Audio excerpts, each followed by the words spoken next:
Bien, vamos a resolver nuestra primera parcial de cálculo 3. Son 3 ejercicios valiendo 5 puntos cada uno. Todo sobre esta primera parte de funciones vectoriales, integrales de línea, teorema de gradiente, parametrización de curvas. Esos son los contenidos que fueron evaluados con este examen parcial. Ok, el primer ejercicio dice, determina el trabajo realizado por el campo de fuerzas. Tenemos un campo vectorial F y nos pide saber cuál es el trabajo realizado por ese campo de fuerzas para mover una partícula a partir del punto 0,20 hasta el punto 4,0.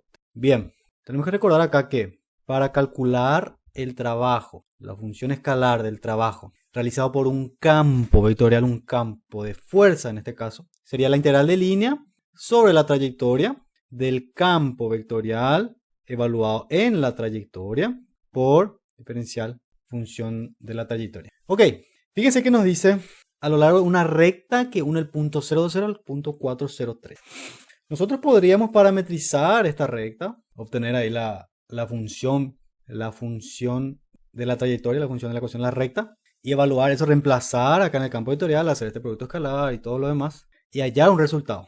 Sin embargo, como vimos en clase, este cálculo se puede facilitar si es que el campo vectorial es conservativo. O sea, si el campo vectorial es conservativo, nosotros podemos aplicar el teorema del gradiente o el teorema fundamental de integrales de línea, que dice lo siguiente. Bien, si f es conservativo, indica que existe alguna función escalar tal que el gradiente de esa función escalar va a ser igual a nuestra función vectorial. El teorema del gradiente dice que si el campo es conservativo, si se cumple esto, la integral de ese campo va a ser igual a la integral del gradiente de la función, que es lo mismo, evaluado en los extremos de la trayectoria. Acá, el gradiente, como está dentro de la integral del gradiente, podemos decir de esta forma que se cancelan. La derivada, la integral de la derivada se cancelan. Son operaciones inversas una a otra, entonces acá nos queda solamente f, pero f evaluada en los extremos de c. Entonces vamos a llamarla acá b al punto final, a al punto inicial, ¿verdad? O sea, acá c va de A hasta B. ¿Sí? Bien, fíjense la ventaja que tenemos acá. Ya no necesitamos calcular esta integral de línea. Simplemente necesitamos hallar f para que podamos evaluar f en el punto inicial y final de la trayectoria. Entonces esto también de cierta forma nos garantiza que si el campo vectorial es conservativo, toda integral de línea de ese campo va a ser independiente de la trayectoria. ¿Ok? Solo depende del punto inicial y final. Podemos tener trayectorias diferentes, pero al final, fíjense, solo va a depender del punto inicial y final. ¿Sí? Bien, entonces, ¿cómo verificar si este campo vectorial es conservativo? Una forma sería hallar el rotacional, ¿verdad? Si el rotacional del campo da 0, indica que f es conservativo. ¿Sí? Ahora, para R2 era más fácil. Para R2 directamente podíamos derivar cada componente y comparar. Las derivadas parciales deberían dar iguales. Bueno, entonces como estamos en R3, podríamos hacer por el rotacional para comprobar, o directamente una forma de demostrar que el campo es conservativo es hallar la función f escalar, esta función f escalar, tal que se cumpla esto, ¿ok? Si hallamos, existe esa función, entonces el campo es conservativo. Así que vamos por ese camino. Bien, el gradiente de f, sabemos que es esto, son las derivadas parciales de f en cada componente. Por lo tanto, esto debe coincidir con f. F es lo que tenemos allá. I, x a la i más la z y bien, si este vector es igual a este vector, cada componente debe coincidir. Entonces esto es igual a esto, esto igual a esto, esto debe ser igual a esto. Ok, ahí tenemos 3 ecuaciones diferenciales y ahí es cuestión de escribir esas ecuaciones diferenciales e ir hallando la expresión para f. Podemos partir de la primera componente. Bien, tenemos la derivada parcial de f con respecto a x debe dar e a la i. Ok, para tener una primera idea de f, entonces lo que vamos a hacer es ahora integrar esta ecuación diferencial. Entonces la integral va a ser acá con respecto a x, para que así acá la integral de la derivada sea f de x y z, ¿no? Bien, la integral de esto con respecto a x, y es una constante, entonces queda x e a la más, como integré con respecto a x, todo lo que no sea x va a ser una constante acá. Entonces acá tengo una función g de y z. Ok, bien, ahora volvemos a derivar. ¿Para qué volvemos a derivar? Para poder usar la segunda igualdad. Derivamos ahora con respecto a y. esto. Entonces acá sería la x es constante, la derivada de la y es e a la y, más, acá tengo la derivada de g con respecto a y. Entonces podemos escribir así, ¿ok? Y esto debe ser igual a x e a la y, debe ser igual a esto, ¿sí? ¿Ok? De ahí tenemos que esto se cancela y de ahí sale que la derivada de g con respecto a y es igual a e a la z. Así que acá podemos volver a integrar esto en y tenemos g, ¿ok? Entonces de ahí saldría que g de iz es igual a esto de constante con respecto a y, así que aparece acá y e a la z, más alguna función constante que podemos llamarle h, como yo integré ahí con respecto a y, esa constante que nos queda de variable es una función de z. Bien, tengo f y tengo g, solo me falta h. Entonces, ahora mismo lo que sabemos de f de xz es que tiene esta componente x a la ei más g de iz, que g de iz está acá, más h, que ahora es la incógnita. Falta hallar h y tenemos f completa, ¿sí? Así que ahora, siguiendo, vamos a volver a derivar f, pero con respecto a z para poder igualar con esta componente. Así que vamos a continuar. Seguimos acá. Ahora derivamos f con respecto a z. La derivada de esto con respecto a z va a quedar 0. La derivada de esto va a quedar y a la z. Y la derivada de h con respecto a z es, bueno, eso, ¿verdad? La derivada de h con respecto a z. Esto debe coincidir con esto que está acá, ¿sí? Estas componentes también. Y a la z, por lo tanto ahí cancelamos esto y tenemos que la derivada de la función h con respecto a h de z con respecto a z es 0. Lo cual indica que h de z es una constante, ¿sí? Entonces f de x y z es igual a x e a la y más y e a la z más la constante. Luego, f es conservativo. Y por lo tanto podemos aplicar el teorema del gradiente. Así que la integral del campo vectorial es igual a f en la posición final menos f en la posición inicial. Entonces acá es f en la posición final, 403, menos f en la posición inicial, 020. Reemplazamos esos valores en la función. Primero para f de 403 menos f en 020. Esto queda 0, esto es 0, esto con esto también se cancela. Finalmente el trabajo es igual a acá 4 menos 2 igual a 2. 2 no nos indica la unidad de medida, así que vamos a dejarla ahí en 2. 4 menos 2, 2 unidades de energía. Puede ser joules, calorías, kilovatios horas, no sabemos. Depende de la unidad de medida del campo vectorial y también de la trayectoria. Bien, seguimos. El siguiente ejercicio dice: como parte de un equipo de ingenieros, usted está trabajando en un proyecto en el que un microrobot debe moverse sobre una determinada superficie en 3 dimensiones. Desde el punto 002 a un punto específico a lo largo de una trayectoria definida por la siguiente función vectorial. ¿Ok?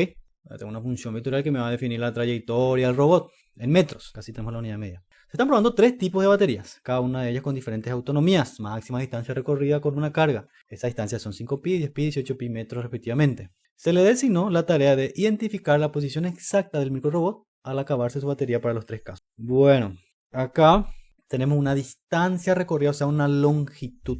Una longitud de curva o de trayectoria. Longitud de curva, longitud de arco. Así que, ¿cómo haríamos esto? Fíjense que si nosotros tenemos las longitudes que habíamos anotado por la letra S y me pide la posición según cada trayectoria, según cada recorrido S, lo que tienen que hacer acá es reparametrizar con respecto a la longitud del arco. Y ahí sale fácil el ejercicio. Parametrizar con respecto a la longitud de arco. O sea, queremos obtener R de S, ¿sí? Porque reemplazamos el parámetro S, que es la longitud, y tenemos la posición. Muy bien. Entonces ahí teníamos que, para hacer esa reparametrización, lo primero que hay que hacer es hallar la función longitud de arco. Función longitud de arco. Que era S de T, como siendo acá. Integral de un punto de partida A a T. Ahí.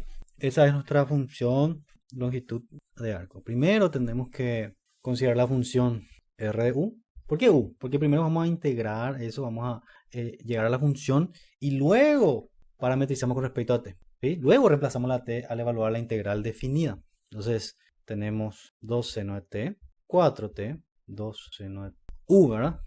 U. Primero en u, después reemplazamos. Ok, de a. ¿Y a de dónde sale? A, t igual a viene del punto de partida. Partimos de 0,02. Eso hay que comparar con la ecuación. De ahí tenemos algún t inicial. ¿Cuánto vale t ahí? Comparando mi componente en y, 4t igual a 0 me dice que t igual a 0. Y esto cumple también para las otras componentes. Por ejemplo, acá seno es 0, me da 0. Acá coseno es 0, me da 1 por 2, 2. Coincido, ¿no? Entonces a, ya podemos reemplazar acá 0. Y acá tenemos la raíz. Derivamos x. Esto derivamos con respecto a u. Sería 2 coseno cuadrado. Más derivada de esto con respecto a u es 4 al cuadrado. Derivada de coseno de u es negativo. Seno de u al cuadrado. Ahí tenemos entonces 4 coseno cuadrado de u más 4 seno cuadrado de u. Agrupé esto con este porque eso me va a dar, sacando efecto común 4, va a ser 4 por 1 y acá es 16. Esto, ¿cuánto vale? 4, ¿sí? Es 4 por 1. Entonces, mi función s de t es integral de 0 a t de raíz de 4 más 16 de u. Entonces eso es constante, raíz de 20, que sería 2 raíz de 5. Integramos ahora de u, que sería solamente u, evaluado de 0 a t. Entonces 2 raíz de 5, t menos t. Entonces tenemos que s de t, la relación entre longitud, parámetro de longitud de arco s y el tiempo t, es esta de acá. ¿Ok? Así que de acá podemos despejar lo que queremos. T en función a s. 2 sobre raíz de 5 pasa acá a dividir. Ya tengo mi parámetro t en función a s. ¿Ok? Y con esto ya está. Básicamente, con esto ahora es solamente reemplazar en la ecuación original y ya tengo parametrizado en s. Ahora tengo r de s. Venimos a la ecuación original. 2 por seno de t, que era s sobre 2 raíz de 5. Acá es 4 por t, s sobre 2 raíz de 5. Y 2 coseno de s sobre 2 raíz de 5. ¿Sí? Y con eso, para responder la posición final, es simplemente evaluar r de cada longitud.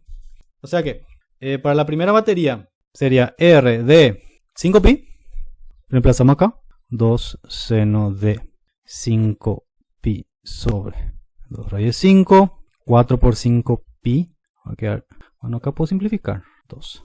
Entonces es 2s sobre 2 raíz de 5. 2 y 2 también se va. Y acá es 2 coseno de s, era ya 5pi, ¿verdad? Ahí. Y acá es 2 coseno de s, que es 5pi. S está acá. Dividido 2 sobre raíz de 5. ¿Ok? Esa es la primera posición. No era necesario calcular eso. Pueden dejar ahí mismo. O calcular en dimensiones, calcular en decimales. Quedaría eso ahí en metros, ¿verdad? Pero es lo mismo para la posición en 10pi, 18pi. Eso es solo cuestión de evaluar ahí. Esa es la respuesta. Podrían simplificar un poco ahí algunas cosas. Y nos queda eso. ¿Sí? Bien. ¿Cuál fue la idea entonces? Entender que lo que estamos buscando es una posición, o sea, una coordenada r, pero con respecto a una longitud, a una distancia recorrida. Y para eso hacíamos la reparametrización por longitud de arco. Eso es lo que nos facilita el cálculo. Porque si vamos a hacer un cálculo independiente para cada trayectoria y hacer todo el despeje, vamos a llegar al resultado, pero tal vez dé un poco más de trabajo. Entonces, con la reparametrización, prácticamente ya tenemos todo resuelto. Bueno, vamos al siguiente. Tercer ejercicio dice, un alambre delgado tiene la forma de la parte en el primer cuadrante del círculo, con centro en el origen, con radio A. Si la función densidad es kxy, donde cae una constante, halle la masa y el centro de masa del alambre. Bueno, sabíamos que para hallar centro de masa y masa de un alambre fino con densidad variable, tendríamos que hacer la integral de línea sobre la trayectoria que está definida por el alambre, la integral de línea de su densidad. Ahí. Entonces esas son las relaciones para hallar masa, era la integral de línea de la función densidad sobre la trayectoria de S. Y también lo mismo para hallar centro de masa en X, centro de masa en Y. Muy bien. Entonces el ejercicio ya nos daba la densidad. Nuestra densidad, la función densidad es un dato. Y también nos da, dice el formato del del alambre. Dice que es la parte en el primer cuadrante del círculo con centro en el origen y radio A. Sería esto de acá, radio A. Muy bien, ¿cómo parametrizamos esto? Es un círculo, entonces R coseno, R seno, ¿sí? El radio es fijo, es A coseno y A seno. Pero como solo queremos en el primer cuadrante, delimitamos T solamente desde 0 hasta 90, 0 a pi medios, ¿ok? Bien, tenemos ya parametrizado eso, podemos ya evaluar las integrales. Lo que sí también vamos a usar siempre es nuestro ds, y ds dijimos que era la raíz de dx de t al cuadrado más de i de t al cuadrado de t. Entonces, como ya tenemos parametrizado ahí, podemos evaluar eso. Y vamos a ver que nuestro ds va a ser acá la derivada de a coseno con respecto a t es negativo a seno. Derivada de a seno es a coseno. Esto acá quedaría a cuadrado y coseno cuadrado de t más seno cuadrado de t, lo cual me da 1. Por lo tanto, mi ds es raíz de a cuadrado, que es a. ¿Ok? Bien. Entonces ahora vamos a calcular la masa. La masa es la integral sobre la trayectoria. En este caso la trayectoria es circular. Y dijimos que va de 0 a pi medios de la función densidad. Me faltó el de t, ¿cierto? De t. Entonces ahora sí reemplazamos todo eso y tengo k por x, que es a coseno, por i, que es a seno, por ds, que es a de t. Entonces ahí sacamos fuera la integral, las constantes, y la integral de esto se puede hacer de varias formas, ¿no? Podemos agregarle un 2, dividimos también por 2, para que eso sea coseno del ángulo doble, o sea, seno del ángulo doble, ¿sí? Entidades trigonométricas ahí. Acá la integral de seno es menos coseno de lo mismo, dividido 2 por la sustitución de ese argumento. Este evaluado de 0 a pi medios. Reemplazamos los límites de integración. Menos coseno de 2 pi medios, o sea 2 por pi medio, que sería pi, menos coseno de 2. Esto me va a dar un medio positivo, pero no más un medio. O sea que todo eso me da 1. Entonces la masa, finalmente, la masa es igual a K al cubo dividido. Esto vamos a usar para calcular también el centro de masa en X e Y. Bueno, vamos entonces ahora a hallar para X. Es 1 sobre m integral de C, que va de 0 a pi medios. Ahora es X por la densidad, que es KXI de S. Reemplazamos todo. 1 sobre m vamos a reemplazar al final. Acá es X al cuadrado. Vamos a sacar la K, que es fuera de la integral. Reemplazamos acá. X es a coseno y es a seno. Y de S ya hallamos que era a de t. Entonces acá voy a tener K sobre m a la cuarta, integral de 0 a pi medios, coseno cuadrado de t, por seno de t de t. Esto hacemos por sustitución, ¿verdad?